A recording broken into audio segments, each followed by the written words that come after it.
Hello friends, in this video we will discuss about Suzuki coupling. चलिए शुरू करते हैं वीडियो को. It involves cross coupling of organic halides with organoboron compounds in the presence of palladium complex catalyst and a base. ये जो reaction है ये cross coupling है ऑर्गेनिक हैलाइड और ऑर्गनोबोरोन कंपाउंड की इन दी प्रेजेंस ऑफ प्लेडेनियम, और इसमें बेस की भी रिक्वायरमेंट होती है. जो हमारा प्लेडेनियम है वो जीरो ऑक्सीडेशन स्टेट पर होता है.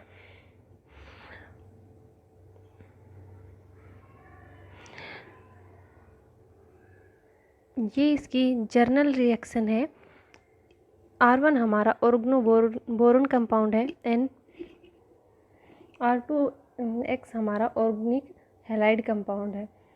जब इन दोनों को कपलिंग करवाते हैं प्लेडेनियम कैटालिस्ट और बेस की प्रेजेंस में, तो यहाँ पर हमारी CC बॉन्ड कपलिंग होती है, कार्बन कार्बन कपलिंग होती है.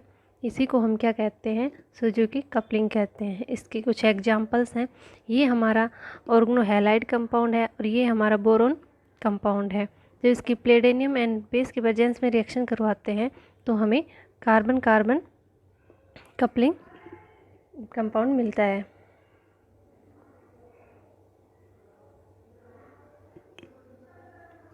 Now we will discuss its mechanism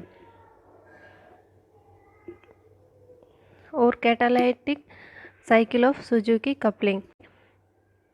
4 step होंगे. पहला ऑक्सीडेटिव एडिशन होगा एंड दूसरा हमारा जब बेस के साथ इसकी रिएक्शन करवाएंगे एंड थर्ड हमारा ट्रांसमेटालाइजेशन होगा एंड फोर्थ हमारा रिडक्टिव एलिमिनेशन होगा. जब हम प्लेडेनियम जीरो ऑक्सीडेशन स्टेट पर होता है, जब उसका हम हैलाइड कंपाउंड के साथ रिएक्शन करवाते हैं तो हमारा जब हैलाइड कंपाउंड हमारा प्लेडेनियम पर अटैक करता है तो हमारा जो प्लेडेनियम है वो +2 ऑक्सीडेशन स्टेट में आ जाता है. अगेन जब हम इसकी बेस के साथ रिएक्शन करवाते हैं तो हमारा यहाँ से मेटल हैलाइड बाहर निकल जाता है, एलिमिनेट हो जाता है, और इसके बाद हमें ये प्रोडक्ट मिलता है. देन हम इसकी ट्रांसमेटालाइजेशन कराते हैं तो हमें ये ऑक्सीडेशन स्टेट ये +2 ऑक्सीडेशन स्टेट पर प्लेडेनियम मिलता है, और इसके बाद इसमें रिडक्टिव एलिमिनेशन हो जाता है और अगेन हमें प्लेडेनियम जीरो ऑक्सीडेशन स्टेट पर अगेन वही कंपाउंड मिल जाता है. In the first step is the oxidative addition of palladium to the halide to form the organopalladium species. यहाँ पर जो हमें मिले हैं organopalladium species मिली है, ये वाली reaction with base gives intermediate 4 with transmetallation with the boron at complex 6 from the organopalladium species 8.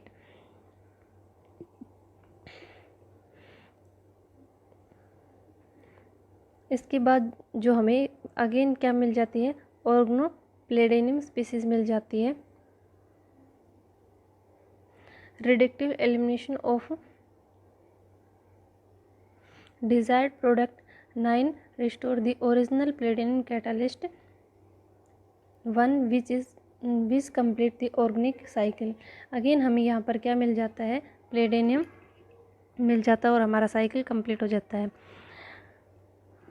Now we will discuss its application. The Suzuki coupling has been frequently used is synthesis of complex compound. The Suzuki coupling of capratriene, a natural product that is highly active against leukemia.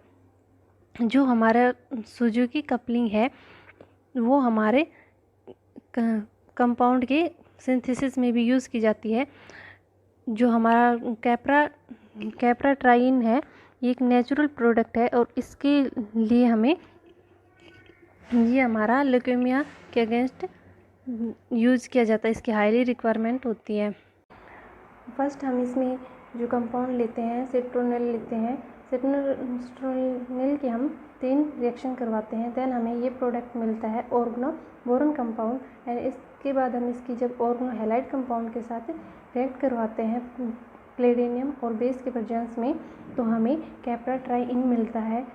Capra ट्राइन ये हमारा जो second step है, यही हमारे Suzuki coupling का part है।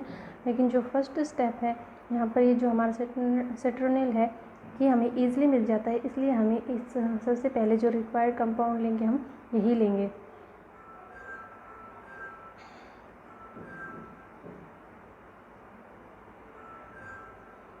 सो now we will discuss its advantage. Ready availability of reagent, hydroboron और transmetalation. हमारा जो इसमें अवेलेबिलिटी होती है हाइड्रोबोरॉन और ट्रांसमेटाइलेशन की, बहुत जल्दी हो जाती है। माइल्ड रिएक्शन कंडीशन, इस यहाँ पर हम इस सुजुकी कपलिंग को माइल्ड रिएक्शन कंडीशन पर भी करवा सकते हैं। Use of A small advantage of catalyst, हमें जो कैटलिस्ट की जो रिक्वायरमेंट होती है वो बहुत ही कम होती है, क्योंकि जो हमारे इनऑर्गेनिक कैटलिस्ट होते हैं, वो मेटल होते हैं, वो बहुत ही एक्सपेंसिव होते हैं, इसलिए हमें इसकी बहुत ही स्मॉल अमाउंट कैटलिस्ट की रिक्वायरमेंट होती है सुजुकी कपलिंग में। तो इसकी ये एक बहुत ही मोस्ट इम्पोर्टेंट एडवांटेज है। ये नॉन टॉक्सिक रिएक्शन होती है, easy separation of inorganic boron compound, ये बहुत ही ईजी से इसकी सेपरेशन हो जाती है इनऑर्गेनिक बोरॉन कंपाउंड की। High regio and stereoselectivity of the reaction, इसकी जो हमारी सेलेक्टिविटी है, स्टीरियो और रेजियो सेलेक्टिविटी है, वो बहुत ही हाई होती है।